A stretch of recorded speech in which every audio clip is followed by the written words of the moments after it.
buenas, bienvenidos de nuevo a una edición más de este programa de entrevistas en Aquí Radio y Ahora Televisión. Estamos, como siempre, últimamente en el campus universitario de CEDEU, en Madrid, centro universitario adscrito a la Universidad Rey Juan Carlos. Hoy vamos a retransmitir no solamente para aquí, para España, sino que también vamos a retransmitir para Colombia a través del canal CEM, al cual saludamos a todos nuestros compatriotas colombianos. El motivo de que tengamos esta demanda es por la persona que tenemos el honor de poder entrevistar hoy. Ni más ni menos, vamos a dar sin preámbulos, con el coronel Pedro Baños. Don Pedro, muchísimas gracias por estar aquí hoy con nosotros. Encantado, Javier. Es usted militar español, coronel del Ejército de Tierra, en la Reserva, especialista en estrategia, defensa, seguridad, ciberterrorismo. Es usted diplomado de Estado Mayor y también en Defensa y Seguridad, máster por la Universidad Complutense de Madrid. También ha colaborado como asesor militar en el Parlamento Europeo, Bruselas, y además ha participado en 3 misiones militares internacionales, entre ellas la de Bosnia-Herzegovina. El motivo de estar aquí hoy, aparte de que usted puede venir hasta que es su casa cuando quiera, es porque acaba de publicar un libro que está siendo récord de ventas, La Encrucijada Mundial, de Editorial Ariel, del Grupo Planeta. Es un libro que analiza el futuro interconectado, fijándose mucho en el presente, y lo más importante es que usted aporta soluciones, y eso no está bien visto en ciertos ámbitos. Entonces, si le parece, voy a hacerle una pregunta un poco atípica, y vamos a empezar por la contraportada. Porque en ella habla usted de que está seguro que le iban a acusar de revolucionario por este libro. ¿Está sintiendo esa presión de que le llamen revolucionario? Sí, si me permite, lo primero, saludar a todas las personas que están aquí presentes, a las personas que nos están viendo también online y, como no, a todos nuestros hermanos colombianos, que es un verdadero placer. Además, espero estar de vuelta una vez más en su hermoso país, que ya he estado unas cuantas veces y es una maravilla, desde luego, de país. Pues sí, pero es que hay que atreverse a ser revolucionario. Yo creo que es el momento, Javier, de hacer una gran revolución. Una revolución, o como yo pongo ahí, neoevolución, porque parece que la palabra revolución tiene un poco peyorativa, ¿verdad?, que puede ser violenta. Pero creo que tenemos que cambiar muchísimas cosas. O sea, no podemos seguir en este estado no solamente de apatía, sino que además de demasiado conformismo ante un mundo que está cambiando de una manera, a una velocidad absolutamente inusitada. Y por lo tanto hace falta revolucionarse. A mí me gustan mucho los revolucionarios porque al final los rebeldes han sido los que han hecho evolucionar la humanidad. El conformista, el que siempre se ha acomodado a lo que había, pues eso, ese no hubiera evolucionado nunca la sociedad como afortunadamente lo ha podido hacer. Y es cierto que aporto en lo que ponemos ese subtítulo, en ese manual del mañana, aporto soluciones que en algunos casos son un poco radicales, teniendo en cuenta que ahora mismo nos parece que nos habíamos instaurado en una serie de comodidades o de conforts, y que creo que tenemos que salir de esas zonas, como les suelo decir, para efectivamente evolucionar y buscar sobre todo soluciones de verdad que garanticen satisfacer las necesidades e intereses de todos y cada uno de los ciudadanos. Y para eso tenemos que empezar por algo muy importante: tener nuevos líderes, también mejorar nuestro sistema político siempre en el marco de la democracia, y sobre todo dejarnos de políticos que lo único que hacen es polarizarnos, enfrentarnos y estar claramente rompiendo las sociedades democráticas, algo que no podemos aceptar. Ahora que habla usted de democracia, de su libro se infiere que las democracias liberales están en franca decadencia, ¿vale? Pero claro, si uno observa lo que ha pasado en China no hace mucho con el tema de las protestas que hubo por las restricciones duras del COVID, si también miramos lo que pasó con la muerte de Mahsa Amini en Irán, o incluso en Rusia este fin de semana parece ser que también ha habido una manifestación, y no hablemos ya de los oligarcas rusos que también están en contra del poder establecido, ¿usted no cree que más que las democracias lo que está es un problema de los gobiernos, tanto sean tiránicos como democráticos, con mantener a raya la opinión pública? Si hablamos del caso de China, es que aquí enseguida nosotros lo interpretamos como que es una búsqueda de la democracia. No nos equivoquemos. Esto ya lo vivimos con las revueltas árabes, que nosotros lo interpretamos de una manera totalmente diferente, ¿no? Lo que se buscan en esos casos, por ejemplo, lo vivimos con estas revueltas árabes, llamadas también primaveras árabes, era la búsqueda de mejoras socioeconómicas. En este caso concreto, en China, eran personas que les estaba perjudicando personal y familiarmente a su economía estos confinamientos que se alargaban ya demasiado en el tiempo, y lo que buscaban es que se acabaran. Pero no estaban pidiendo democracia como nosotros lo podemos entender. Entre otras cosas porque nosotros tenemos un concepto de esta democracia occidental liberal que no tiene por qué coincidir con lo que en otras partes del mundo demandan para que de verdad se satisfagan las necesidades sociales. Hemos de tener en cuenta que nosotros somos una pequeña minoría y cada vez menos minoría, en un mundo que está creciendo mucho más rápido que este mundo occidental, que nosotros somos como mucho 1.000 millones de personas en la extensión más amplia, y en el mundo hay otros 7.000 millones de personas. Y muchas veces no somos capaces de entender que hay otras mentalidades que tienen unos valores y principios diferentes de los nuestros, evidentemente. Nosotros pensamos que hemos alcanzado el clímax o el cenit de la civilización, y otros entienden que no, que son ellos los que están progresando y lo que lo están haciendo a lo mejor de una manera incluso más eficaz que estas democracias occidentales. Precisamente lo que pretendo es ver cómo estas democracias podemos ponernos a la altura de estos otros sistemas democráticos y superarlos, precisamente para no terminar perdiendo nosotros la democracia que tanto nos ha costado ganar.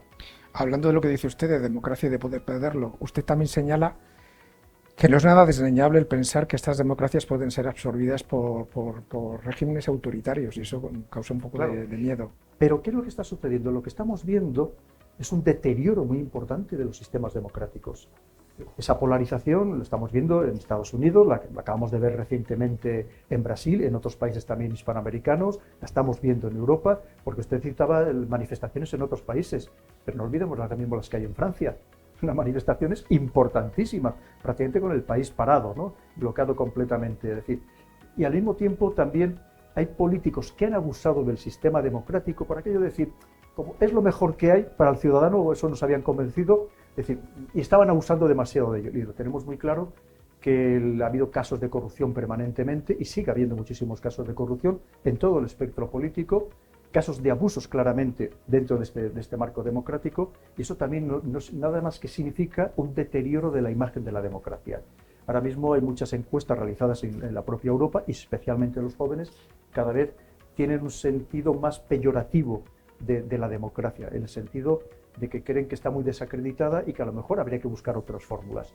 Por eso yo lo que pretendo es ver cómo podemos mejorar la democracia para no perderlo, y sobre todo frente a unos sistemas autoritarios que en momentos de crisis, en momentos delicados, lo cierto es que se demuestran como más eficaces, precisamente por sus características autoritarias, claramente. Entonces tenemos que ver, primero, tener líderes que de verdad sean líderes de verdad, líderes ilusionantes, líderes que sean capaces de mejorar esta democracia, siempre contando evidentemente con la voluntad popular, eso no lo podemos perder nunca, en absoluto, pero necesitamos también líderes diferentes, precisamente que hagan frente con solvencia a líderes autoritarios. Y Pedro, con el apoyo de la juventud y teniendo en cuenta que se critica mucho la democracia porque no está cumpliendo expectativas que se prometieron hace 50, 60 años, ¿usted cree que es posible que vuelva a salir líderes como este de Corea del Norte, este hombre que parece que está un poquito no muy equilibrado, que puede volver a surgir con el apoyo popular, llegando con cauces democráticos, un nuevo Hitler, Mussolini? Ese es el error que hemos cometido, Javier, bajo mi punto de vista. Pensábamos que no necesitábamos líderes carismáticos porque no fuera a surgir efectivamente en Europa otro Hitler, por así decirlo, ¿no? Y nos hemos equivocado de modo radical. Lo que estamos viendo, que esté quien esté en este liderazgo en los puestos principales en Occidente, no hay ningún líder de peso.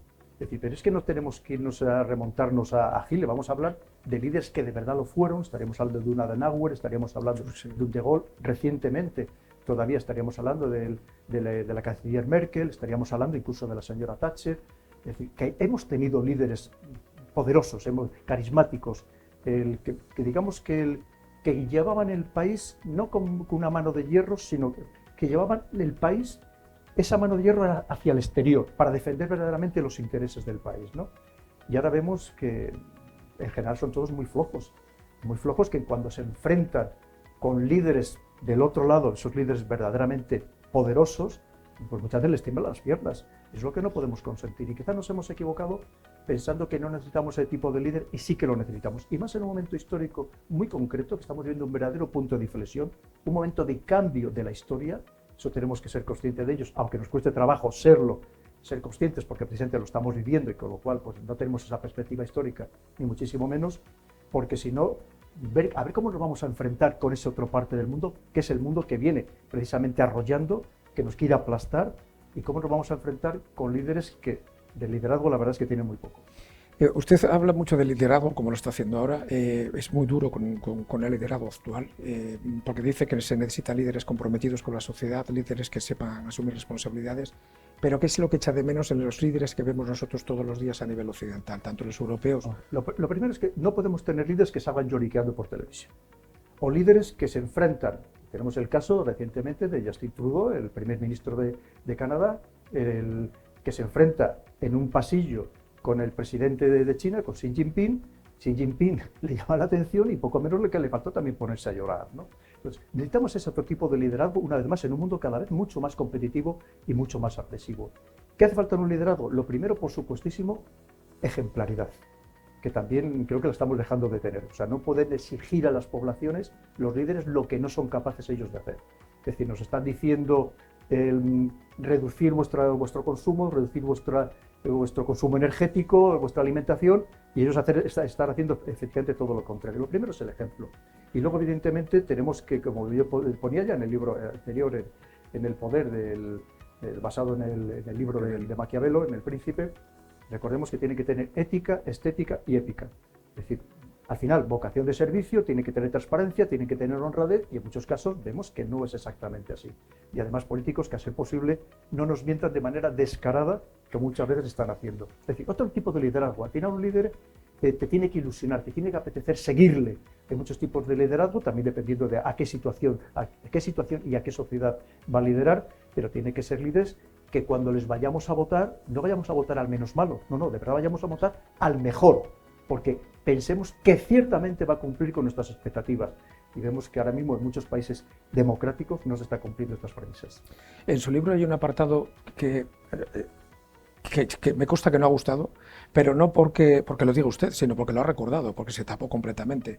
Y es que usted refleja un artículo de una revista europea, de Economist, el año pasado, en el que salió un artículo que hablaba explicando que de 167 países, solamente 21 pueden considerarse hoy como democracias plenas. Y lo malo, que de ahí es que no haya gustado, es que se ha recordado algo que yo no lo sabía, porque se ha tapado completamente, es que España ha pasado de ser democracia plena a democracia imperfecta.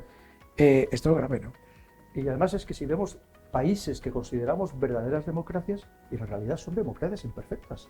Y es muy triste. Es decir, una vez más, es que no nos damos cuenta de que nosotros mismos estamos cavando nuestra propia tumba. Es que no es que los demás nos estén criticando, nos estén desprestigiando, lo hacemos nosotros mismos. Es muy fácil siempre acusar a alguien externo, ¿verdad? Pero tenemos que empezar a mirarnos a nosotros mismos y culpabilizarnos por nuestros propios errores. No tengamos ninguna duda, ya lo estamos hablando, los casos permanentes de corrupción de todo el espectro político, de abusos de todo el espectro político, y eso es lo que los ciudadanos no podemos permitir. Y digo los ciudadanos porque también los ciudadanos tenemos parte de culpa porque tenemos que saber muy bien a quién votamos, y una vez que le hemos votado, tenemos que estarle exigiendo permanentemente que cumpla lo que nos había prometido. Es que parece que los programas electorales son papel mojado, que no sirve de nada. Lo primero es que muchos ciudadanos no los leemos, y luego el que los lee se le olvida de exigir aquello que habían prometido precisamente los líderes a los que hemos votado. Una vez más, creo que es un conjunto de circunstancias que si todo eso no lo mejoramos, no lo reforzamos, reinventamos la democracia, que sepamos que podemos perderla precisamente, no solamente porque vengan los sistemas autoritarios que ya conocemos, pueden venir otros sistemas autoritarios de cualquier signo, de cualquier extremo, que se implanten en nuestros propios países. Usted dice que lo que es la verdadera globalización empieza en 1991, con la caída del muro de Berlín, aunque bueno, usted cree que la primera gran globalización fue la llegada de los españoles a América. Pero hay una cosa que me ha llamado mucho la atención, y es que dice que ese fue el momento en el que empezamos a ser borregos y reflexivos sin pensamiento crítico. ¿Cómo hemos llegado hasta aquí? Pues porque ha habido una guerra cultural, por así decirlo, unas acciones culturales que nos han convencido, una vez más, de que el sistema ya en el que estábamos era perfecto y que no podíamos avanzar mucho más, que eso ha significado el abuso por parte de algunos políticos. Cuando hablamos de políticos, por supuesto, hay personas absolutamente entregadas a los demás, eso también tenemos que decirlo. Pero es cierto que hay una minoría, que muchas veces la que tiene mayor resonancia o mayor eco mediático, que aparece todos los días en los periódicos, que es lo que desprestigia a la democracia. Pero efectivamente, ¿qué sucede? Que ha sido muy fácil manejarnos, sobre todo por la invasión de la tecnología. Hay que tener en cuenta que ahora mismo podemos decir que el mundo siempre ha sido, como dicen, VUCA, volátil, ambiguo, incierto, complejo, pero es que hay una serie de características que son novedosas, y una de ellas es precisamente la hiperconexión a la que estamos sometidos. Esta hiperconexión lo que hace es que seamos muy fácilmente manejables, cada vez más, curiosamente. Hay que pensar que, por ejemplo, toda la influencia que tienen las redes sociales en la sociedad. Pensemos que cada día se conectan a alguna red social en el mundo más de 4.000 millones de personas, que se dice pronto.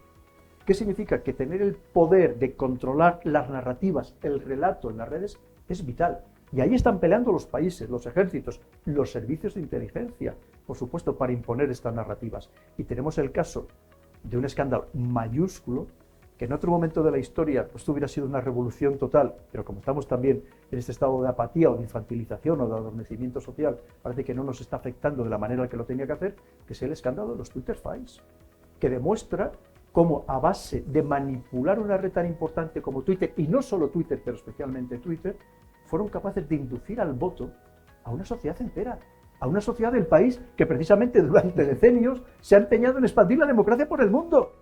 Y ahora resulta que estamos demostrando que de democracia a lo mejor tenía bastante poco. Entonces, fijémonos si hay cosas que mejorar y cosas que perfeccionar. Y empezando, por supuesto, para hacer despertar a las poblaciones, a la sociedad, porque voy a decir, parte de la culpa o gran parte es nuestra. Es cierto que han sabido cómo narcotizarnos socialmente, pero tenemos que abrir los ojos, no podemos seguir así. Pero aparece Internet, como dice usted, las redes sociales, con la etiqueta esta etiqueta de la libertad sin censura, y sin embargo usted dice que nunca ha habido tanta censura como ahora por parte de los propios gobiernos cuando están presumiendo de ser los más democráticos de la historia. ¿Cómo lo están consiguiendo? Claro, pues de una manera muy similar. Oficialmente no hay censura, oficialmente, pero extraoficialmente claro que la hay, y cada vez más descarada además, porque además consiguen que no solamente haya censura, Javier, sino que haya autocensura, que se han sido capaces de que los ciudadanos nos limitemos a la hora de expresarnos, a la hora de hablar. Y no es lo mismo lo que comentamos en el entorno familiar o en pequeños círculos de amigos que con lo que nos atrevemos a hablar en público, porque nos da miedo, porque efectivamente saben muy bien cómo lanzarte estas huestes digitales, estas redes de bots, que son facilísimos de crear. Y además algunos con esta inteligencia artificial, no es que suplanten a un ser humano, es que interactúan como un ser humano y es muy difícil diferenciar si de verdad hay detrás una persona o no la hay. Lo estamos viendo, entonces es apabullante cómo esa censura nos está impregnando a todos. Estamos hablando de lo que sería pues, la doctrina woke, la doctrina de la cancelación, lo que yo pongo en el libro, dos palabras que a mí me gustan mucho, que es la normalización del silencio y el aplanamiento de la sociedad, que nos están convenciendo de que lo bueno es no levantar la voz, aceptar todo lo que nos impongan, porque además hay algo que me parece terrible, que en cada vez más países democráticos, o incluso en la propia Unión Europea, están creando departamentos de lucha contra la desinformación. Desinformación, según ellos, geopolítica y política. Es decir, que van a luchar contra aquellas narrativas que no coincidan con las posiciones oficiales. Esto es terrible. Y seguimos hablando de democracia. Es que a lo mejor lo que vivimos es una ilusión de la democracia. No vivimos una verdadera democracia. Javier, ¿qué sucede? Porque al final eso que puede tener como siempre, que lo rodean de algo muy loable, para luchar, ¿no? Para que el adversario geopolítico no lance falsa información y nos perjudique a nuestra seguridad nacional, lo que están haciendo en realidad es evitar cualquier visión alternativa o cualquier discusión o comentario que no coincida una vez más con las posiciones oficiales. Y esto va a seguir todavía mucho más. Entonces, claro que hay una censura, porque es lo que comentamos de los Twitter Files. Es muy fácil en las redes sociales hacer clarísimamente, eliminar cualquier comentario, una vez más, que no interese, eliminar a personas, es muy fácil en una red social. Basta simplemente con que estos bots hagan denuncias múltiples contra una cuenta determinada para que esa cuenta, si no queda cerrada, le hacen todavía algo mucho peor, que es banearla. Claro. De tal manera que el que está mandando los mensajes se cree que los están viendo y no tiene ninguna repercusión y encima no se entera. Es así como está funcionando. O bien todo lo contrario, con los mensajes que interesan, magnificarlos al máximo y que se repitan de tal manera que incluso a través de estas redes de bots lleguen incluso a viralizarse, a considerarse tendencia. Es que para que veamos hasta qué punto estamos siendo manejados. De hecho, las elecciones cada vez es mucho más fácil condicionarlas y manejarlas, sobre todo en los últimos días. Y tenemos que estar muy alertados al respecto. Por eso tenemos que leer muy bien los programas electorales de cada partido, ver lo que nos ofrecen, y no solamente de cada partido. Si me permite, Javier, lo que a mí me gustaría es que no votar a siglas como estamos haciendo ahora, sino votar a personas, con nombres y apellidos, viendo su rostro, para luego poderles exigir. Y que a lo mejor, como mismo que estamos haciendo usted y yo ya aquí esta mañana, que un grupo de personas, una vez al mes, el político de turno, sea político nacional o político comunitario, que se pusiera enfrente de los ciudadanos y respondiera a cómo está a sus preguntas y que le preguntaran qué está haciendo efectivamente ese político por ellos, por lo menos una vez al mes. Que ahora mismo no se está haciendo, no sabemos. Si hablamos del tema de los eurodiputados, ¿qué sabemos lo que están haciendo los eurodiputados? Primero, ¿cuántos ciudadanos conocemos a europarlamentarios? ¿Y cuántos conocemos lo que están haciendo? Bueno, claro, ahora con el escándalo que hay, casi mejor que no lo sepamos, ¿verdad? Porque si no, a lo mejor nos echaríamos también a llorar. Pues sí, siempre ha habido prensa de investigación, periodismo de investigación, periodismo de denuncia. Sin embargo, la prensa tradicional, radio, prensa y televisión, han entrado en un descrédito terrible. ¿Qué grado de responsabilidad tienen estos medios en lo que está pasando? Tampoco vamos a demonizarles porque están pasando una situación económica muy delicada. Están en un periodo de transición. Ese periodo de transición, digamos, de lo clásico, el papel, a lo digital, no les ha acabado de funcionar. Es cierto que nos habían acostumbrado también a los usuarios a consumir ese mundo, ese periodismo digital gratis, y ahora mismo a muchos les cuesta el tener que pagar a estos medios, con lo cual los medios están pasando por una crisis importante económica. Cuando tú pasas por una crisis económica, ¿qué significa? Que es muy fácilmente vendible o comprable, porque claro, cualquiera puede llegar y decirte, mira, yo te subvenciono de una manera o de otra, que es lo que hacen muchos gobiernos a través de la publicidad institucional, que es lo que ahora mismo más mueve sobre todo a los principales medios, pero también incluso personas que tienen interés en trasladar ciertos mensajes, y una vez más es muy fácil comprar a medios que están atravesando una situación económica delicada. Pero es cierto que el descrédito está ahí, y eso es algo terrible, porque no debemos olvidar que esto que consideramos el cuarto poder era precisamente equilibrador de los otros poderes en un sistema democrático. Era fundamental, porque muchas veces los otros poderes que se fusionaban entre ellos, como lamentablemente estamos viendo en algún caso, y el verdadero controlador de esos otros poderes, el legislativo, el ejecutivo y el judicial, al final era la prensa, era ese cuarto poder. Pero claro, si a su vez también está siendo fagotizada por otros poderes o por los otros poderes, pues vemos que también esto va en detrimento de la democracia. Esto es algo que también deberíamos darle una vuelta a un pensamiento, porque es algo muy, muy, muy importante. Vemos que qué fácil es efectivamente comprar a un periodista, comprar a un medio de comunicación, que esto no es nuevo. Esto, por ejemplo, ahí está absolutamente documentado. Por ejemplo, el programa el Mockingbird de la CIA, durante decenios estuvo comprando a periodistas para trasladar mensajes concretos, pero esto lo han hecho todos los servicios de inteligencia de todos los países principales, lo hacen para tener medios afines. Aquí en nuestro país hay medios que sirven clarísimamente, por ejemplo, a Marruecos. O sea, es que además es evidente, porque todo lo que ponen es todo a favor de Marruecos, todo en contra de Argelia, es decir, todo lo que beneficia concretamente a Rabat, ¿no? Es decir, que esto es así, ha funcionado y sigue funcionando, ¿no? Por supuestísimo. Pero claro, ¿qué sucede? Que también deberíamos los ciudadanos ser muy conscientes de que si esto pasa, no consumamos o no interioricemos todo aquello que leemos en los medios, porque que sepamos que hay una manipulación probablemente como nunca había existido. Entre otras cosas, el periodismo de investigación prácticamente ha desaparecido. En los grandes medios siempre había varios periodistas dedicados solo al periodismo de investigación, que significaba periodismo a largo plazo. Hoy en día la obsesión de cualquier medio de comunicación es ser el primero en dar la última noticia. ¿Qué significa? Que son noticias que no se han madurado, que no se han reflexionado sobre ellas, no ha habido un debate, no se ha contrastado datos con otras fuentes, y muchas veces se ponen verdaderas barbaridades que vienen condicionadas, porque en muchos casos vivimos de las grandes agencias de noticia, que lo que hace el medio es simplemente darle un pequeño refrito para orientarlo con su visión ideológica, que todos al final tienen su sesgo ideológico. Y eso es lo que está sucediendo en muchísimos casos. Y esto perjudica a la sociedad y perjudica a la democracia. Ahora que me hace usted esa pregunta, le voy a hacer yo una pregunta un poco delicada. De tema de la manipulación de los medios de comunicación, porque usted el 24 de octubre del año pasado se publicó un artículo en el diario El Mundo que se titulaba El coronel Baños y el batallón por Putin o algo así. Y claro, uno lee que el titular, además salía su foto, lo recuerdo, es su foto, y luego debajo traían 4 personas que no las conoce nadie, y a usted, bueno, se le acusaba de una serie de cosas leyendo los dos subtitulares, pero es que luego leía uno lo que era el artículo entero y ahí no se decía absolutamente nada. Quizás, tal vez, además se le vinculaba con una serie de personas que no tienen absolutamente nada que ver con su mundo, o sea, Beatriz Talegón y demás, que yo no tengo el gusto de conocerla, pero no sé qué tiene que ver esa persona en cuanto a influencia con lo que usted... Eso. Mi pregunta es, el número uno del código de un periodista es contrastar la información antes de publicarla. ¿A usted le llamó a alguien para contrastar y decirle que eso que sí va a salir y decirle que mire, vamos a publicar esto, denos usted su versión? Porque ahí lo que se decían eran auténticas barbaridades. Sí. Lo primero hay que tener en cuenta que ahora mismo hay tal proliferación de medios de comunicación.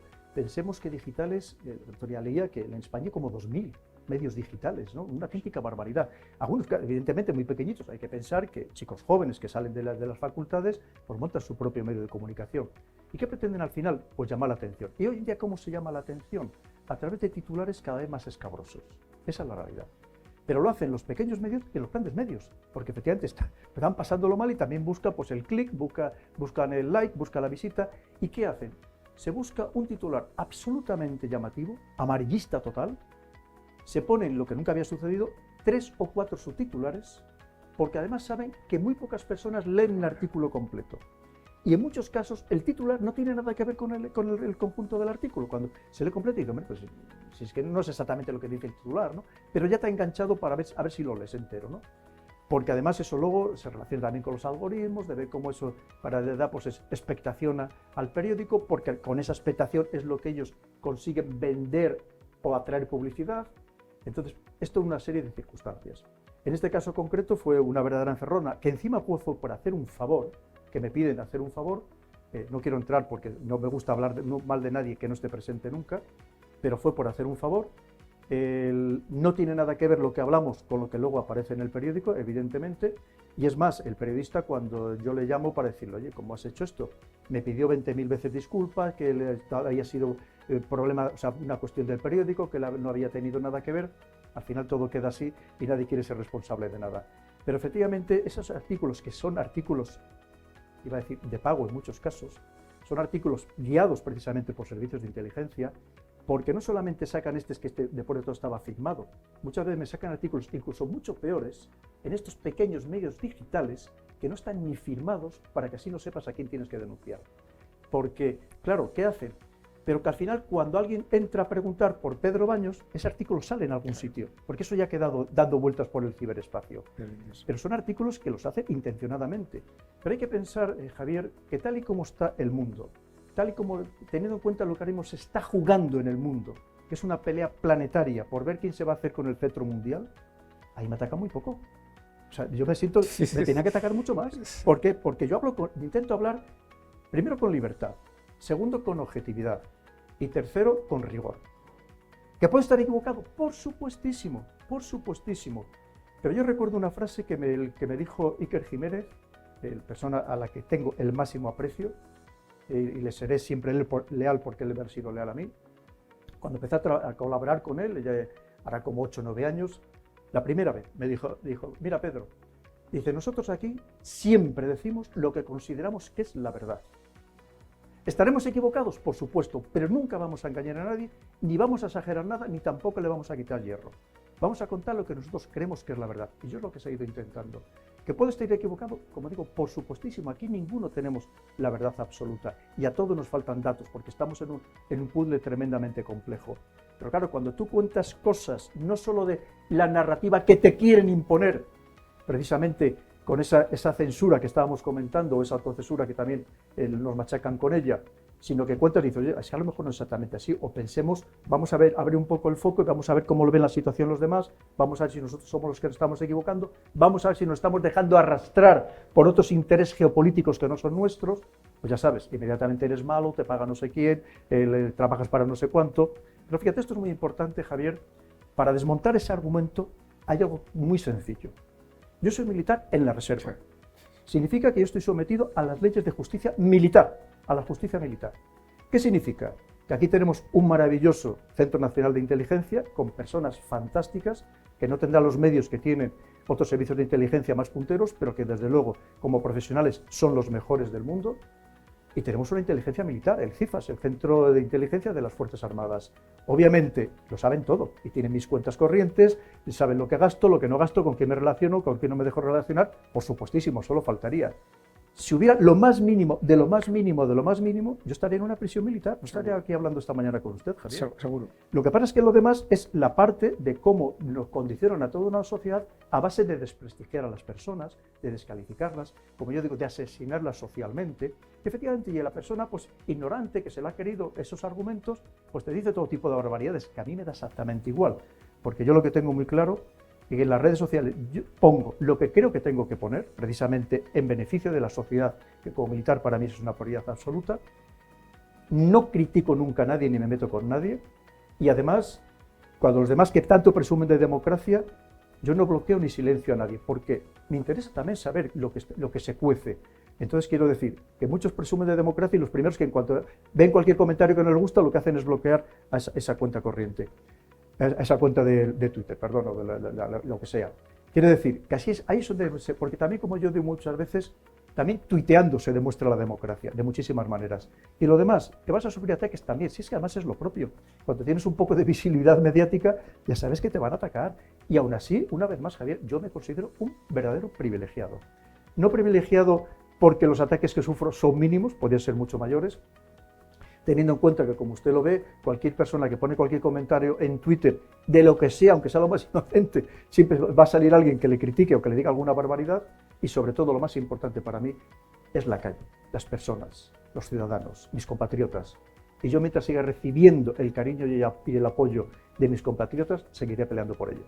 Yo, si les sirve de referencia, decirle que cuando anuncié en las redes sociales que le iba a entrevistar a usted, me han dado por todos los lados, pero muy poquito. O sea, la mayoría de la gente me ha felicitado y tiene muchísimos, pero muchísimos más seguidores que detractores. Mire, si le parece, vamos a entrar ya en materia. Si me permite, pero Sí. detractores que en la inmensa mayoría de los casos son de pago.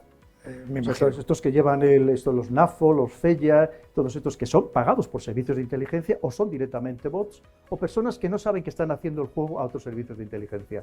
Por lo mismo, hay que pasar de eso, evidentemente, solo faltaría, porque piense que una de sus estrategias clave es lo que se llama la disuasión de estar, que a base de atacarte de tal manera o atacar a cualquier persona que te defiende, que tú te aburras y que te vayas de las redes sociales. No, que se aburran ellos, que sigan pagando a bots o a personas para seguirme atacando, ya se aburrirán ellos si quieren. Vamos a ver, mire, vamos a cambiar de tema y vamos a entrar directamente a las encrucijadas, ¿vale? La encrucijada mundial, su libro. En él habla de los problemas presentes y futuros y hay una gran cantidad de ellos que usted enumera que más o menos todos podemos intuirlos, ¿no? Por ejemplo, y permíteme que lo lea textualmente, la demografía, la educación y la cultura, la eliminación del pensamiento crítico, el futuro de la alimentación, eso más o menos todos tenemos claro que es un problema. Pero mira, ha habido una cosa que me ha dejado impactado y es cuando usted habla como un problema y serio y luego lo argumenta, que a mí me dejó, que es la proliferación de las mascotas. Y eso es un serio problema. Pues sí, y se lo dice alguien que es amante total y absoluto de los animales, que siempre lo he sido. Yo desde pequeño siempre en mi casa ha habido animales. Nosotros, es que además, yo ahora mismo tenemos un perro que no es un perro, nosotros es un miembro de la familia. Nosotros no le llamamos nunca el perro, no sé qué, le decimos por su nombre, Kira. Para nosotros es un miembro de la familia y destacado. Y además el que recibe los máximos cuidados de todo tipo y de todas las atenciones. Pero claro, a lo mejor no estamos pasando, que es lo que pongo ahí. Fíjense que estamos, aquí hay lugares en Madrid que no solamente es que les hagan la manicura, les peinen, les bañen, les den masajes, sino que les meten hasta cámaras de ozono para que rejuvenezcan, ¿no? Quiero decir que a lo mejor es excesivo, sobre todo, ¿por qué? Porque no es por el amor al animal, que creo que le debemos tener un respeto, por supuesto, a cualquier animal que esté en la naturaleza, pero sobre todo porque lo estamos sustituyendo por hijos. Y el animal, el que sea, la mascota que sea, perros, gatos o cada uno lo que tenga, debemos ser conscientes de que no nos va a pagar las pensiones, de que no nos va a cuidar cuando seamos mayores. Y a lo mejor esa sustitución no es positiva a largo plazo. Y a lo mejor no somos plenamente conscientes, porque muchas veces también entramos en las modas, como lo tiene el vecino, pues lo tengo que tener yo. Pasó además después de los confinamientos, con aquello de que el perro era el único que podía salir, no podían salir los niños a la calle, pues hubo una avalancha de compras de adquisición de mascotas, tanto de compras como de personas que van a las protectoras de animales, que me parece además estupendo, que se les ayude también a esos animales que han quedado ahí abandonados, ¿no? Por lo menos que pasen bien el resto de sus años. Pero, pero no debemos olvidar que esto no puede ser una sustitución del ser humano, ni muchísimo menos. Y además, si hay esa proliferación, a lo mejor hay que también cambiar los parámetros por los que ahora mismo nos habíamos guiado. Por ejemplo, yo pongo algo muy polémico, que lo sé, pero es que me gusta. Yo quería que fuera polémico, pero no polémico por yo tener razón, sino para que se abran debates precisamente sobre todas estas cuestiones sociales tan importantes. Es que a lo mejor tienen que pagar impuestos. Y a lo mejor también tienen derecho, porque ahora es verdad, a lo mejor para que todos tengan unas garantías sanitarias, a lo mejor que tienen que tener un mínimo de atención veterinaria, pero a lo mejor también tienen que pagar esos impuestos. Al final, lo estamos viendo, los perros orinan en la calle, defecan en la calle, y no todo el mundo lamentablemente recoge sus heces, lamentablemente todavía. Pues a lo mejor hay que tomar medidas al respecto. Yo pongo ahí algunas medidas que podríamos hacer para todos poder convivir mejor con nuestras mascotas y también seguir conviviendo en sociedad. Hay mascotas que molestan mucho a los vecinos, también tenemos que atender a ser más responsables dentro de nuestra propia vivienda con las mascotas. Hay perros que se pasan todo el tiempo ladrando, o perros que se pasan muchísimas horas solos en el domicilio porque la familia está trabajando fuera, o el propietario, los propietarios, quien sea, está trabajando fuera y se pasa muchas horas, y en muchos casos en la puerta ladrando durante todas esas horas. Es decir, tenemos que ser también responsables cuando adquirimos o cuando adoptamos una mascota, que nos hace mucha compañía, que nos da mucho cariño, sobre todo si nosotros también le trasladamos cariño, se suelen portar de verdad de una manera maravillosa y son algo fantástico, sobre todo para los niños, para las personas mayores y creo que para todos en general. Pero también a lo mejor tenemos que adoptar medidas adecuadas a esta proliferación precisamente de las mascotas. Hay otra cosa que me ha dejado impresionado cuando he leído su libro, y es cuando usted se refiere a, que yo no lo sabía tampoco, pero me ha dejado el que una de las primeras causas de muerte ahora mismo en las sociedades es la soledad. Es más, es la causa de mayor mortalidad que hay ahora, incluso por encima de la obesidad, sobre todo en el tema de suicidios. Es la próxima pandemia mundial. Sí, efectivamente, es un tema interesantísimo. Y por eso ¿qué ha sucedido con este libro, Javier? Y creo que es importante que se lo comente. Este libro me ha costado más de 2 años de trabajo. No me extraña. 2 años además en los que yo no dominaba todos los temas, y a mí me gusta hablar claramente. He hablado con muchísimas personas de todos los perfiles políticos, de todas las capas sociales, y yo he reflejado ahí, al final, lo que todos comentamos, o las preocupaciones de todo el mundo, o de la mayoría de las personas. El drama de la soledad es terrible. Y hay países en Europa, puedo ir ahí los datos, donde más de la mitad de la población vive sola. Y vivir solo, estamos hablando de soledad forzosa, no de soledad voluntaria. Buscada. Ocasiona problemas físicos y problemas psicológicos, que no debemos olvidar. Y además hay otra parte. Somos mucho más fácilmente manipulables cuando estamos solos. Porque si usted llega a casa, Javier, pone la televisión, que vemos que además se está dando una circunstancia también en las democracias, precisamente por lo que estamos hablando, también ese control de los medios de comunicación, que ya prácticamente te da igual poner una cadena de otra que te están contando lo mismo, porque aquí hay una trampa que te dice, no, si tenemos gran diversidad de medios, sí, pero no hay gran diversidad de opiniones, que esa es la verdadera democracia. Lo de diversidad de medios ya lo inventaron las dictaduras, esto no es nuevo en absoluto. Pero claro, si usted llega a casa y le ponen una noticia y usted no tiene con quién hablarla, con quién comentarla, con quién debatirla, usted antes o después la va a consumir, porque como se la repiten de manera machacona, con personas teóricamente populares o con gran ascendiente social, pues usted la va a consumir porque no tiene con quién hablarla. Y esto es terrible. Y además, efectivamente, no debemos olvidar que los seres humanos somos seres sociales, necesitamos el contacto. El contacto, ¿sabe? Que la abrazoterapia funciona muy bien. Simplemente el que alguien te dé un abrazo, el que alguien te contacte, que alguien te dé ese cariño, ese contacto físico, es transmitir esa energía humana. Entonces, lo estamos perdiendo y eso evidentemente va a tener grandísimas repercusiones, una vez más, tanto físicas como muy especialmente psicológicas. Su libro es muy amplio, son 578 hojas de libro, sí, y luego tiene los apéndices, 650. Que son 600. Vale, se habla de muchísimas cosas, entonces como es imposible hablar de todo, si le parece le voy a hacer algunas preguntas sobre temas que yo considero que son suficientemente importantes para el tipo de público de nuestra cadena. Mire, una de las cosas de las que habla usted es el tema de las mentiras, ¿vale? Pero no solamente las mentiras, sino lo que supone el introducir la cultura de la mentira en el debate político y mediático. Don Pedro, usted que conoce ese mundo como nadie, ¿de verdad ahora mismo hay algún político, algún partido político, algún grupo político, algún grupo mediático que no utilice la mentira conscientemente? El problema es que la mentira se ha utilizado siempre tradicionalmente, sobre todo en una serie de ámbitos. Estamos en el ámbito de la inteligencia, el ámbito de la guerra, no debemos olvidarlo, que ya lo decía Sun Tzu, que toda guerra se basa en el engaño, pero también en el ámbito de la política. Lo que pasa es que esto ya hay un momento que lo damos como algo natural, que no nos afecta. Es decir, vamos a ver, pero si por la mañana me has dicho una cosa y por la tarde me dices la otra, o descubrimos que lo que me estaba diciendo ese político era mentira, ¿cómo podemos aceptar? O sea, si estuviéramos en una democracia, habría que ponerle de patitas en la calle al día siguiente. En un libro anterior, yo ponía el ejemplo del que pensemos que un grupo, nosotros los ciudadanos, somos los socios de una multinacional, los accionistas. Y necesitamos a un nuevo CEO, a un nuevo director general, y ese director general nos presenta, o hay varios que se postulan al cargo, nos presenta un proyecto de mejora de esta multinacional y al mismo tiempo nos presenta su currículum. Y de repente, un año más tarde, nos damos cuenta de que no ha cumplido con nada de lo que nos había prometido en ese proyecto, y además resulta que el currículum era mentira, o estaba falseado o estaba hinchado. ¿Qué haríamos esos accionistas de esta multinacional? Ponerle de patitas en la calle y buscaríamos a otro. Y aquí, en cambio, lo aceptamos con normalidad. Y nos da igual que decimos, pero vamos a ver si ya se ha demostrado fehacientemente que nos ha engañado, que nos está mintiendo, que cómo hace esos montajes que hacen, que parece que es espontáneo, y resulta que con que estaban jugando, con que se había reunido, era solamente con personas de su mismo partido político, ¿no? Parecía que eran ciudadanos espontáneos que se encontraban allí por la calle, ¿verdad? Había que ponerle de patitas en la calle directamente. Y en cambio, pues lo aceptamos. Una vez más, parte de la responsabilidad, o gran parte de la responsabilidad, es nuestra. Porque encima es que volvemos a votar al político mentiroso que sabemos que es un mentiroso compulsivo. Y esto no me refiero a ninguna persona en concreto ni a ningún partido político en concreto, porque lamentablemente esto se está extendiendo. Porque como ven que funciona, evidentemente lo terminan por replicar todos. Fíjese si nos hace falta un liderazgo diferente, si nos hace falta políticos completamente diferentes.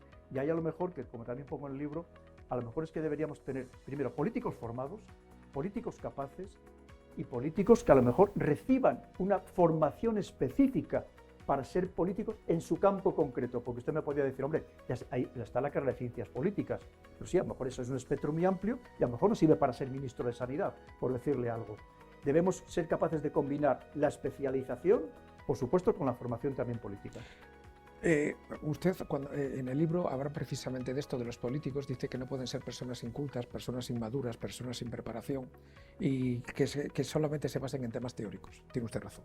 Pero claro, yo ahí veo un problema, don Pedro, porque hay que reconocer las cosas. Una cosa es lo que uno quisiera y otra cosa es lo que ocurre en la vida, porque el sol está por el día y por la noche está en la oscuridad. Hoy en día estas personas están preparadas y lo que voy a decir a lo mejor suena raro, pero es que es verdad. En la política se está muy mal pagada. Está muy mal pagada, diga lo que diga la gente. Otra cosa es que viendo a algunos políticos lo que cobran, alguien diga que cómo este señor ha podido llegar hasta ahí. Pero está muy mal pagada. Y le digo por qué. Porque claro, una persona preparada que esté en un puesto cualificado, en grandes empresas multinacionales, pues estamos hablando de 70, 80.000, 150.000, 250.000 o incluso millones de euros al año. Entonces, claro, a esa persona, ¿cómo se le estimula a usted por la experiencia que tiene? ¿Qué incentivos o estímulos se le pueden ofrecer a esa persona para que durante un cierto tiempo se enfoque en la vocación de servicio público para su país?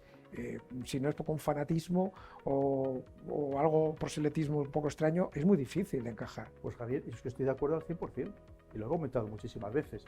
¿Qué sucede? La política está tan desprestigiada, claro, es que muy pocas personas válidas de verdad están queriendo llegar a la política. Mire, yo ahora mismo conozco dos personas, una de ellas es una mujer absolutamente extraordinaria, que es una candidata para la alcaldía de una ciudad, de una capital de provincia, y ¿sabe quién está haciendo la contra? Su propio partido. Seguro. ¿Sabe por qué? Esta persona es catedrática, de prestigio internacional, además es una persona absolutamente honrada, a carta cabal, tiene medios económicos, no necesita vivir de la política, pero es una persona que tiene vocación de servicio, de verdad. ¿Qué sucede? Que hay gente de su partido que no tiene nada que hacer en la calle, que creen que incluso esta persona les puede terminar por quitar el puesto a ellos, y son los primeros que le están poniendo las zancadillas, porque tienen miedo que efectivamente les quite el puesto, y esas personas ¿qué van a hacer en la calle? ¿Cuál es el problema de estar desprestigiada la política? que vemos que están yendo a la política funcionarios que piden una excedencia, que servicios especiales. Si no les va bien, vuelven otra vez a su puesto, sea en la judicatura, sea el abogado del Estado, sea lo que sea. ¿Quién está yendo? Personas muy incapaces que probablemente en la vida civil jamás percibirían esos sueldos y que se van a poltronar porque tienen que agarrarse como sea, pase lo que pase, suceda lo que suceda, vivan las mayores humillaciones, porque en el resto de la vida civil se pasa mucho frío, mucho hambre, y evidentemente tienen que agarrarse como sea, y es lo que estamos viviendo. También es cierto que hay algunas personas, una vez más, con gran vocación que lo intentan. ¿Qué lo intentan? Porque al final vemos que los propios partidos, que es uno de los problemas que también pongo en el libro, esta partidocracia en la que estamos inmersos, no quieren a gente verdaderamente capaz. Porque estamos viviendo algo que me lo comentaban recientemente personas que han sido políticos destacados no hace muchos años, en puestos importantes, dice que el deterioro de la política que se está viviendo, y lo decían estas personas, no lo habían vivido nunca, porque antes por lo menos el que llegaba ministro lo que tenías se rodeaba de gente competente. Pero ahora, ¿qué sucede? Que si el que llega ministro no es muy competente y procura rodearse de mayores incompetentes para que no le hagan sombra, pues al final no está perjudicando a toda la sociedad. Una vez más, fíjese si tenemos que cambiar cosas. Esto estoy hablando de toda Europa, no estoy hablando de ningún país en concreto. Pero claro, ¿qué sucede? Eso yo lo he dicho 1000 veces, Javier. Tenemos que tener políticos muy bien pagados, pero mucho mejor exigidos. Una vez más, claro que sí. O sea, cuando hay veces que dices, el presidente del gobierno, como un presidente del gobierno, oficialmente, pues luego ya sabe que, bueno, hay complementos y además no tiene ningún gasto, obviamente. Eso, ganar 80.000 euros. No llega. O sea, vamos, es demencial, ¿no? El presidente del gobierno creo que no llega. Pues fíjese, claro, dices, no tiene ningún sentido, ¿no? Y una persona verdaderamente capaz, como usted ha dicho, de verdad, una persona súper inteligente, preparada, súper trabajadora, en una multinacional puede ganar 250.000 euros al año. Sí. Entonces necesitamos gente bien pagada para atraer a los mejores, pero por supuesto exigirles al máximo. Y si exigirles al máximo pasa, efectivamente, para que nos cumplan con aquello que nos habían prometido. Yo entiendo que las circunstancias son cambiantes y más en estos momentos, no todo se va a poder cumplir, pero sí lo principal, lo más estructural, y luego efectivamente, cuando detectemos el mínimo caso de corrupción, probado, no evidentemente que te denuncie, porque hoy día te pueden denunciar por 50.000 cosas precisamente para perjudicarte, pero comprobado fehacientemente, o bien cuando te están mintiendo de manera descarada, descabalgarles inmediatamente del puesto. Necesitamos, una vez más, otro tipo de política diferente. Porque si no, una vez más, Javier, que sepamos que los sistemas autoritarios van a terminar por vencernos. Asusta solamente de escucharlo. Mire, vamos a otro tema que está de actualidad y que está de moda. La famosa Agenda 2030. A ver, don Pedro, usted que sabe de esto más que nadie.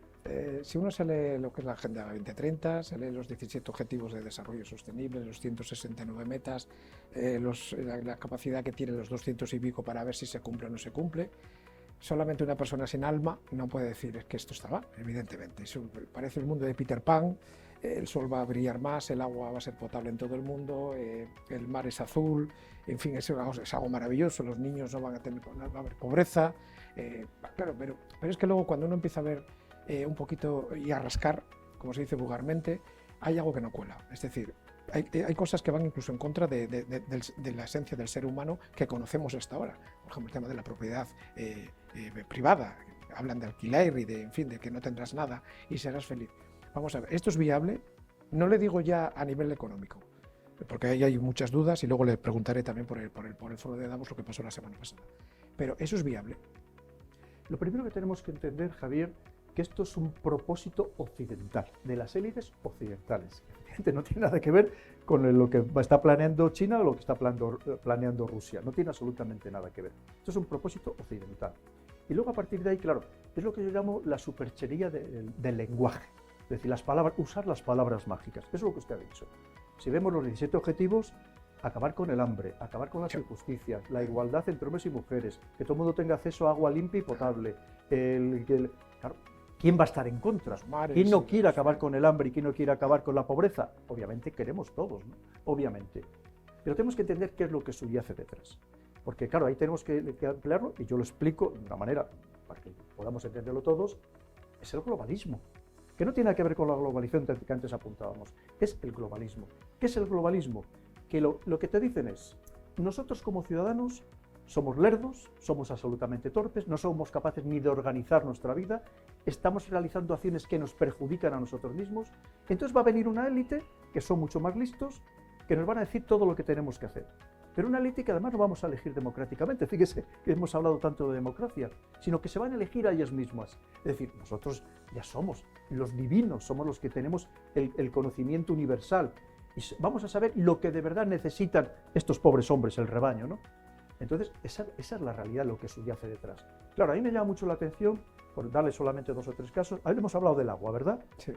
Cuando resulta el derecho al agua, como res extra commercium, como se decía en latín, eso ya lo decían los romanos, eso ya venía en los tratados, que eso nadie podía acaparar el agua y dejar sin agua a los demás. Y luego hay otro tema, hemos dicho acabar con el hambre, acabar con la pobreza, anda, y a que en ninguno se le ha ocurrido vamos a acabar con los paraísos fiscales, que resulta que es donde puede haber, se estima, entre 2 y 3 veces el Producto Interior Bruto Mundial, ahí guardado, donde siempre lo van a tener las grandes fortunas, porque cuando te dicen que paguen las grandes fortunas, digo, pero por favor dejarnos de engañar, las grandes fortunas no van a pagar nunca todo lo que le correspondería, y la prueba está aquí, tenemos en la propia Europa, tanto hablamos de valores y principios, tenemos paraísos fiscales que eufemísticamente, como dicen, que hay transparencia bancaria, y les llamamos países de baja fiscalidad.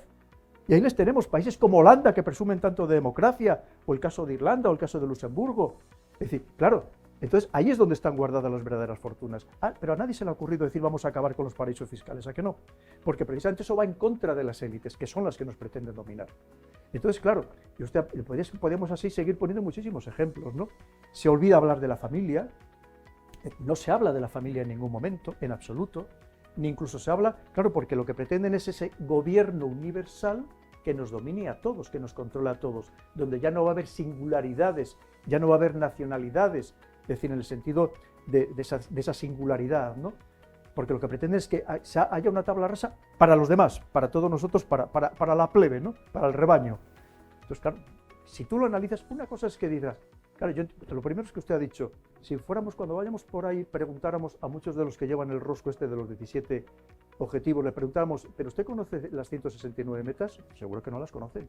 Pero incluso a lo mejor con muchos que viven de la Agenda 2030, que cada vez hay más personas, porque está repartiendo mucho dinero, evidentemente, para conseguir estos objetivos. Y luego hay otra parte, usted ha hablado del alquiler, el empeño que tienen que todo lo tengamos alquilado, ¿no? Que además vamos a ello. Está pasando ya con los coches, ahora nos están intentando convencer de que no compremos móviles, de que también los alquilemos. ¿Y qué? Es que como somos tan fáciles de convencer, lo hacemos además con rapidez inusitada. ¿Qué significa? ¿Qué pasa? ¿Que porque usted vaya en un coche de alquiler ya ocupa menos espacio? ¿Usted porque vaya en un coche de alquiler ya contamina menos? No, va a ser lo mismo. Porque además hay otra trampa. Si usted alquila o todos alquilamos, lo que no te dicen es que alguien tendrá que ser el propietario, ¿verdad? Claro. Porque al final alguien será. Con todo lo que significa. Porque a lo mejor nos compramos un coche y el coche nos duraba 40 años o 25 años. Ahora ya cada vez menos, pongámosles 15. Pero es que, claro, es que no vamos a tener nada y efectivamente en cualquier momento te pueden desconectar cuando sea necesario.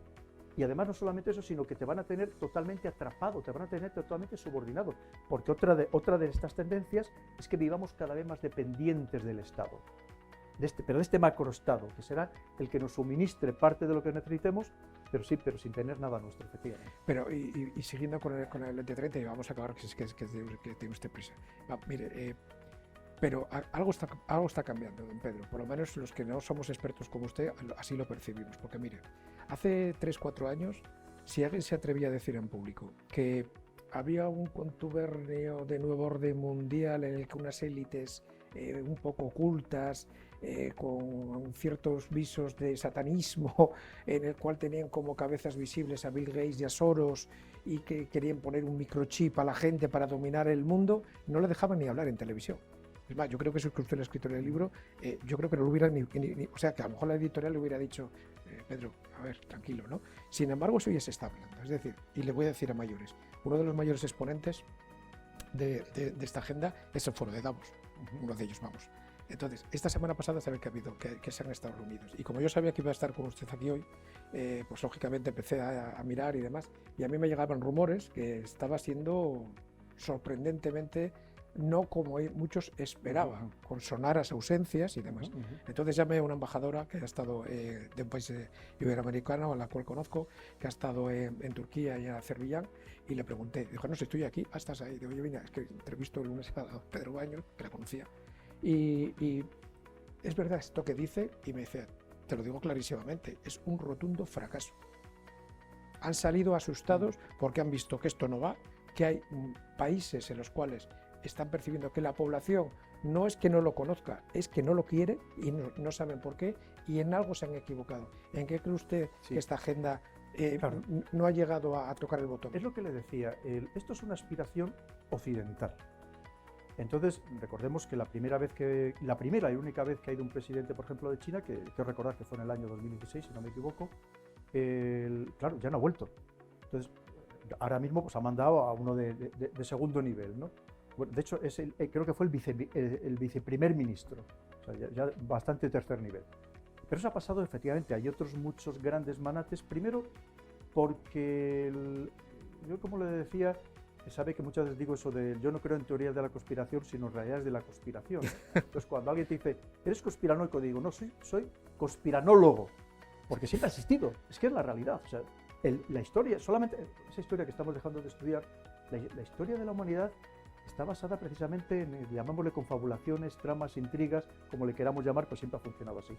Y hay quien yo creo que le ha dado miedo estar allí presente, precisamente no le vayan a meter o a que sea una figura destacada en esta nueva conspiración mundial, ¿no? En este nuevo orden mundial, en este gran reseteo. Y luego porque no les ha funcionado, porque hay una parte del mundo que no ha querido saber nada. Una vez más, ellos pretendían que esto fuera planetario, con esto Stakeholder del capitalismo, con todas estas historias que se habían inventado, que esto fuera planetario. Ustedes han dicho, ¿pero a mí qué me estás contando? O sea, vamos a ver, como dice India, dice, no, si a mí esto, como dijo en la COP26, en la cumbre de Glasgow, dijo, a mí esto de la ecología me parece fantástico, yo también quiero respirar aire puro, quiero beber agua limpia, esperarme a partir de 2070. Claro. Es que están en otra dinámica, y cuando ellos dicen, no, vamos a pasar todos inmediatamente a las energías renovables y tal, que por cierto China está avanzadísima también en ese campo, y es la que lo está dominando, y sí, pero yo voy en otra dinámica diferente, además lo que quiero hacer es, si pasáis a ello, también os voy a controlar yo a través de las energías renovables. Entonces yo creo que hay quienes se ha asustado un poco personalmente, y luego no nos olvidemos que en estas cumbres, lo importante no son las declaraciones oficiales, que son declaraciones, bueno, pues eso, de consumo para su pueblo, de consumo político. Lo importante son las reuniones que hay, las pequeñas reuniones, el petit comité a puerta cerrada. Esas ahí no se cuece todo. O sea, la gente paga barbaridades por estar en esas pequeñas reuniones. Yo conozco personalmente. 75.000 euros me han dicho que se habían pagado. Claro, conozco personalmente a personas que han llevado años que han estado yendo a estas reuniones, que es donde de verdad se cuece todo. ¿Y qué es con quién se ha reunido, por ejemplo, algún presidente algún primer ministro europeo? ¿Con quién se han reunido? Por ejemplo, con el presidente de BlackRock, con Larry Fink, y que va a pedir dinero. O sea, es decir, que una cosa es lo que te cuentan, que van allí a ver si establecen el mundo y crean un nuevo mundo y una sociedad mejor para todos, y otra cosa es lo que de verdad se va a tratar allí. Se va a tratar precisamente en esas pequeñas reuniones, que es donde, verdad, es donde se va a cocer la economía y la sociedad del futuro. ¿Está diciendo usted entonces que en vez de ser un grupo de políticos y gente poderosa que van a analizar los problemas de la humanidad para buscar soluciones, en realidad lo que son políticos que van a recibir instrucciones de esta gente tan poderosa? Claro, el mundo ha funcionado siempre así. Es decir, más allá yo lo he comentado ya alguna vez, cuando alguien llega presidente del gobierno, recibe una serie de llamadas que le dicen lo que tiene que hacer. Y más en países que están muy entrampados, por ejemplo, económicamente, empezando por tener una deuda gigantesca, que deben además mayoritariamente al exterior. Entonces, claro que reciben instrucciones y van a seguir a pedir dinero. Piensen que una cosa es el poder político, que es importante, y otra cosa es el poder macroeconómico, el poder que a su vez luchan entre ellos, que no solamente lo tienen unos, a su vez también luchan entre ellos, porque al final la historia nos demuestra que todo el que ha alcanzado esos altísimos niveles de poder político-económico siempre ha intentado modificar, moldear las sociedades a su imagen y semejanza, a lo que él considera que es positivo, pero evidentemente positivo según su pensamiento, que no significa que sea positivo para los ciudadanos a los que se lo aplica. Mire, como estamos en un centro universitario en el campus, que por cierto aprovecho para felicitar y darle las gracias al director de CDU, Alfonso Cebrián, muchas gracias por habernos cedido una vez más estas instalaciones para esta entrevista. También se lo doy yo. Lógicamente le tengo que hacer alguna pregunta sobre educación. A mí me va en ello porque sabe que es mi pasión. Pero mire, es que estoy totalmente de acuerdo con lo que dice usted sobre la formación, porque además usted ha hecho hincapié en algo que no hace la mayoría cuando hablamos de formación. Siempre se habla de la formación para los alumnos y usted habla de algo importantísimo, que es la formación para los profesores, que de esa no se preocupa nadie. Así estamos. Pero dicho lo cual, mire, ¿usted está de acuerdo con Arturo Pérez Reverte cuando dice que no se puede tratar igual a un alumno brillante que a quien no quiere estudiar o simplemente no tiene talento? Vamos a ver, yo pongo en el manual del mañana, yo pongo una serie de soluciones, como digo, no son soluciones que yo quiero implantar ni mucho menos, sino que se abren esos debates sobre esas soluciones. Y uno de ellos, por supuesto, es la educación. Es que la educación es el futuro de la sociedad y tenemos que tener una buena educación. Pero una buena educación, como están haciendo los países que quieren quemarnos a nosotros la merienda, y son los dominadores, donde volvamos otra vez al esfuerzo, al trabajo, que es lo que había antes, que es como se han levantado siempre los países, es como se han levantado los imperios. Lo que pasa es que nosotros tenemos que ser conscientes de que estamos en la fase de declive. Y además, estamos precipitándonos hacia abajo, hacia el precipicio a una velocidad increíble, ¿no? Por supuesto, además, es que, por ejemplo, la universidad, ¿qué había sido siempre? La universidad había sido para las élites intelectuales. Lo que significa que ¿qué tenemos que tener? Por ejemplo, un sistema público donde hay un sistema de becas dentro de la enseñanza pública que cualquier joven, cualquier chico, con independencia de la capa social de la que proceda, si de verdad su familia, de verdad, porque muchas veces también hay muchos triquiñuelos, como usted sabe, si de verdad no tiene recursos económicos y ese joven es brillante, hay que darle todos los medios para estudiar. Todos los medios, como hacen en países que valoran a los más brillantes, es decir, este joven va a ir a estudiar donde quiera, a las mejores facultades, donde sea, de todo el mundo, porque sabemos que estamos haciendo una inversión. ¿Qué es lo que tenemos que entender la enseñanza, sobre todo la enseñanza pública? Una inversión para el día de mañana, para que cuando esa persona, ese chico, esa chica, mañana vuelva a su sociedad, reinvierta todo aquello que se le ha dado y que lo aporte a la sociedad, evidentemente. Claro, si no lo entendemos así y entendemos que efectivamente al final lo que se trata es de que todos tengamos un título, valga o no valga, lo que estamos haciendo es engañarnos a nosotros mismos y engañar al estudiante. Porque ¿qué está sucediendo? Que estamos creando una generación de frustrados en muchos casos. Personas a las que estamos dotando de títulos que no valen para nada o para muy poco y que probablemente nunca van a trabajar en ese sector en el que han estado tantos años formándose, demasiados años a lo mejor, formándose, y eso al final quedas un frustrado. Entonces no tiene sentido. Yo abogo, por ejemplo, también por esa formación profesional que en prestigio social y en sueldo esté muy próximo a un grado o una licenciatura, evidentemente, pero necesitamos personal de nivel intermedio. Cuando yo hablo con muchísimas empresas de muchísimos sectores, me dicen, me falta ese nivel intermedio. Tengo currículos de ingenieros los que quiera, pero me falta ese nivel intermedio. Entonces, creo que eso es una labor social, de ver qué nos hace falta como sociedad, invertir en esa educación para poder el día de mañana tener los resultados clarísimamente de esa inversión que hemos hecho. Es que cuando dice, si qué más da si es gratis, no nos engañemos, gratis no hay nada. Eso es como cuando el político te dice, te voy a dar el transporte gratis. No, perdona, alguien lo pagará esa persona directa o indirectamente, lo pagará su padre o lo pagarán sus hijos, pero alguien lo va a pagar. Evidentemente gratis no es. El político nunca te da nada gratis, el político gestiona lo que el resto de la sociedad le estamos dando. Y en este caso pasa igual, la educación no es gratis, la educación es una inversión que hace el Estado para formar a personas para que les sirvan el día de mañana, para que sean socialmente válidas. Tenemos que darle una vuelta, un pensamiento a todo, pero simplemente no se trata de ideologías, se trata de racionalidad. No, es que no queremos otra cosa. Bueno, todos, porque a mí me llama mucho la atención, Javi, si me lo permite, Sí, claro. que ya le digo, he hablado con muchísimas personas y yo cada día estoy en un punto de España, literalmente. Yo hablo con todo tipo de personas. Y curiosamente, de manera individual, somos tremendamente razonables. Todos. Y tenemos un pensamiento muy parecido. Y digo, pero ¿cómo luego nos transformamos socialmente? ¿O cómo nos convences socialmente? ¿O cómo nos silencian socialmente? Cuando las personas, en realidad, de verdad, tenemos una lógica, pero en todos los sitios, te da igual que vayas al pueblo más pequeño, que trates con una persona ilustrada, que todos tenemos una lógica muy similar. porque al final somos más sensatos de lo que nosotros mismos nos creemos. Y en cambio hay veces que nos dejamos arrastrar por políticos dominados por ideologías, por dogmatismos, que nos están haciendo en algunos casos verdaderas barbaridades. Vamos a ir acabando ya, don Pedro.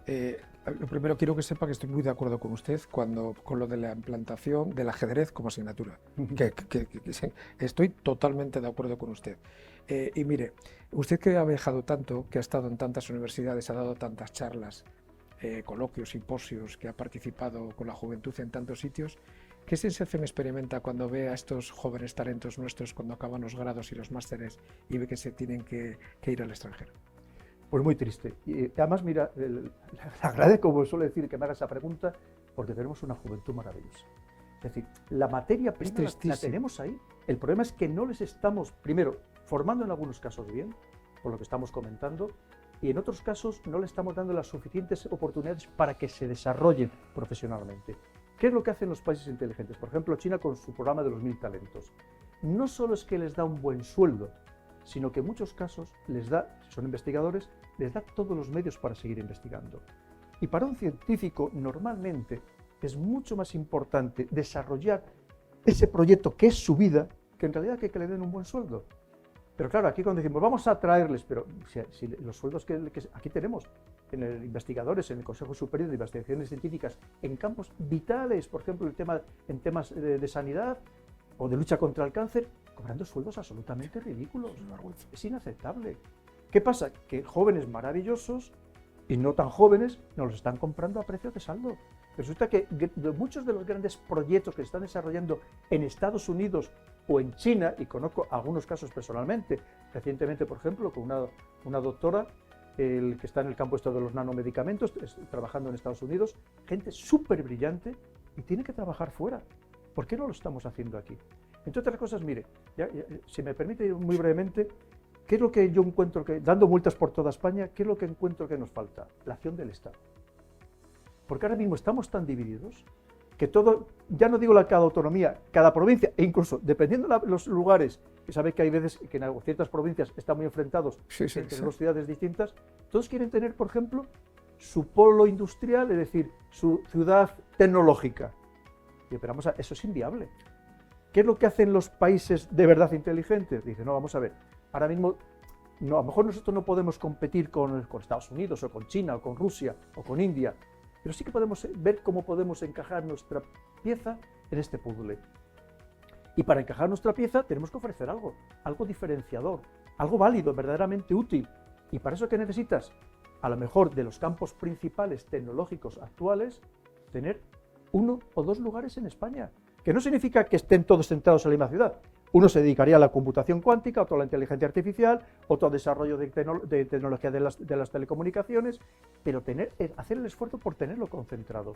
No tener efectivamente en cada provincia o en cada autonomía tener su propio centro tecnológico, porque esto es inviable. Porque al final lo que estamos haciendo es que de los pocos recursos que tenemos, los estamos desperdigando. Al final quedan diluidos. Porque entre que montas las instalaciones, dotas de medios, de vehículos y de personal, y ahora que voy a investigar, ¿dónde tengo los medios para investigar? Y de verdad, y aquí tenemos gente maravillosa. Y vuelvo a insistir, yo hay veces que me contactan muchísimas personas todos los días, me mandan algunos proyectos, que a ver si les puedo ayudar, a ver cómo se lo podía, no sé, movérselo en algún sitio, mandárselo a universidades, que me quedo maravillado y digo, pero bueno, ¿cómo esto no lo estamos potenciando Talento más? puro. Pero precisamente porque, y al final, ¿dónde van? Al extranjero, lo venden al extranjero. Entonces, eso es lo que tendríamos que hacer un grandísimo esfuerzo. ¿Pero qué es lo que nos falta? Como en tantas otras cosas. Y lo quiero decir porque me da igual quién esté en el gobierno, como le digo, como militar soy totalmente apolítico, pero sí me preocupa España, me preocupa mi país y me preocupan mis ciudadanos, que son los que me han pagado durante muchos años el sueldo. Nos falta la acción del Estado. Una acción que en muchos casos dicen, bueno, pero ¿para qué quieren esos ministerios? Cuando que encima, lo peor de todo es que cuando ya les presiones un poco dicen, no, es que en realidad quien me dice todo lo que tengo que hacer es Bruselas, que también fíjate, está Bruselas ahora mismo como para decirnos lo que tenemos que hacer, ¿no? Pero quiero decir, Javier, que fíjese si hay que cambiar cosas. Yo entiendo que son inercias difíciles de parar, pero tendrá que venir alguien valiente a intentarlo. Alguien que efectivamente no al primer disgusto que los va a tener y muy gordos se nos ponga a lloriquear. Necesitamos hombres y mujeres de verdad, con sentido de Estado, valientes y que vengan a entregarlo todo. Si hace falta quemarse durante 4 años, que se queme, ya les pagaremos bien. Y si hay que darles una buena pensión, se la vamos a dar, pero que haga verdaderamente política para sus ciudadanos y para su país, más allá de para intereses particulares. Pues sobre eso que acaba de decir usted y sobre muchísimas cosas más está este libro, el cual recomiendo encarecidamente, La Encrucijada Mundial. Ha sido un placer entrevistarle. Por cierto, algo he oído que tiene usted una gira ahora por Hispanoamérica, que va a Colombia, Chile, Argentina y México. Y México, ¿no? Países todos queridísimos. Estamos intentando cerrar alguno más, como es República Dominicana. Ojalá pueda ir alguno más, aprovechando que voy a estar todo el mes de junio por estos países hermanos, donde, vuelvo a insistir y lo diré 1000 veces, ojalá estuviéramos todavía mucho más próximos, mucho más hermanados, porque sinceramente yo cada vez que voy allí me siento en mi casa, no me siento un extranjero. Lo mismo que ellos, cuando vienen a España, esta es su casa. El otro día fue muy curioso porque hablando del tema de la importancia de que nos unamos todo el mundo hispano, estando en Galicia, resulta que estábamos 4 personas y cuando empezamos a hablar, éramos 4 hombres y resulta que las esposas de todos eran hispanoamericanas. Sí. Fíjese, sí, es que somos todos iguales, es que no hay ninguna diferencia. Y eso creo que tenemos un enorme valor, un importantísimo valor. Personas que cuando vienen aquí al día siguiente están integradas, que efectivamente lo que sobran son matrimonios mixtos y que creo que deberíamos insistir mucho más en no perder ese hermanamiento que nos da el tener una lengua común, una historia común, una cultura común, y eso es fundamental. Y creo que si además estuviéramos unidos, podríamos tener una voz influyente en el mundo que lamentablemente ahora no tenemos. Tenía muchísimas preguntas más, evidentemente no podemos por razones de tiempo y además usted me ha dicho que tiene mucha prisa. Hay una pregunta que es la de siempre, la diferencia que hay, que ya se le pregunté en alguna otra entrevista que le he hecho, la diferencia que hay entre China y Estados Unidos. Todo eso está en el libro, entonces vamos a dejarles que compren el libro para que lo vean ahí. Lo que sí le pediría es un pequeño favor, y es que como está cambiando el mundo y cada 6 u 8 meses lo que ahora vale a lo mejor no vale, y como aquí nuestra audiencia siempre le gusta tener personas que hablen con objetividad y que no nos engañen, porque usted, como ha dicho antes, se podrá equivocar pero no engaña, sí que le quería pedir el favor para que después del verano poder volver a entrevistarle otra vez y que nos dé su punto de vista sobre la actualidad en ese momento. ¿Puedo contar con ese compromiso? Javier sabe que puede contar conmigo cuando quiera, además también muy agradecido a CDU, que sabe que también puede contar conmigo, porque usted está haciendo una grandísima labor de difusión. Son medios que no son especialmente conocidos todavía, pero sé que todas las entrevistas que hace usted tienen muchísimas visitas y que poco a poco va cogiendo también un gran peso, precisamente porque usted creo que hace las cosas con honradez, hace las cosas también, como comentábamos, con seriedad y con rigor, y eso es al final lo que se valora hoy en día, y que nos dejemos de fruslerías, nos dejemos de engaños, nos dejemos de medias tintas, que es lo que suele funcionar a otros. A ustedes le funciona precisamente esa entrega que hace al telespectador, que hace al ciudadano, y siga así, entonces mientras sigue así, siempre contará conmigo. Creo que me estoy poniendo rojo. Creo que me estoy poniendo rojo y no es broma. Muchísimas gracias, don Pedro, de verdad, mi coronel. Ha sido un placer y, insisto, suerte en el libro, que creo que la va a tener, no que la está teniendo, sino que supere ya 300.000 libros, que se dice pronto, 300.000 libros. Increíble, los 5. Yo me he leído los 5 y se los recomiendo a todas las personas que así lo hagan. Hasta aquí hemos llegado en esta entrevista en Aquí Radio y Ahora Televisión, en CDEU. Como siempre les recomendamos que se suscriban a nuestro canal, también recordar a nuestros otros colaboradores, al Foro Ecofin y a la Fundación Go Más Week. Espero que haya sido un placer para ustedes y nos vemos enseguida. Y por supuesto, un saludo muy grande a Colombia y a todos nuestros compatriotas y hermanos. Muchísimas gracias por haber estado con nosotros.